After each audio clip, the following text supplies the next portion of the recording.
Bonjour tout le monde, bienvenue sur Top High Tech. On se retrouve aujourd'hui pour le premier épisode de la série Tuto Express. Le but de cette série, comme son nom l'indique, c'est de proposer des tutoriels rapides et concis sur des sujets bien spécifiques, comme ici, changer le disque dur de son PC portable pour le remplacer par un SSD bien plus rapide. Sans perdre plus de temps, je vous propose de commencer. La première étape va être de choisir un SSD. On retrouve principalement deux types de SSD dans les PC portables. Les SSD M.2 qui sont petits, fins et très rapides, et les SSD de 2,5 pouces qui ressemblent plus à un disque dur standard, tout en ayant des débits de transfert plus importants. Il faut donc identifier lequel de ces deux types de SSD vous intéresse, et pour cela il faut d'abord savoir si votre PC accepte ces deux formats. L'avantage du SSD de 2,5 pouces, c'est qu'il a une connectique SATA identique à celle des disques durs, donc ils sont compatibles avec la plupart des PC portables, même les plus vieux. Les ports M.2 sont arrivés plus tard sur les PC, donc moins de modèles acceptent ce genre de SSD. Je vous invite donc à lire la documentation de votre PC portable pour savoir lequel est le plus adapté. Pour ma part, je n'ai pas le choix, il faut que j'installe un SSD SATA de 2,5 pouces. Une fois le format de SSD choisi,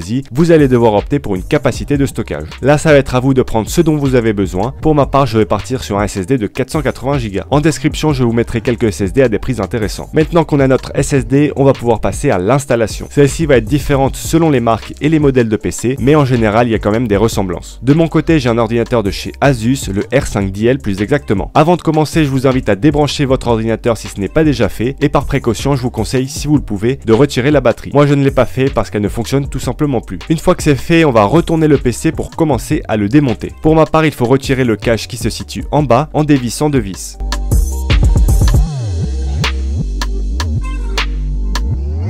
En tirant vers le bas, il se déclipse et on accède au disque dur et à la RAM. Pour extraire le disque dur, on va devoir retirer quelques vis.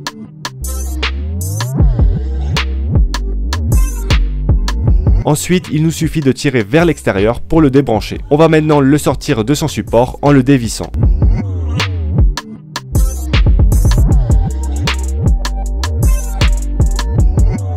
Une fois cette étape terminée, on va pouvoir insérer notre SSD en le vissant également au support.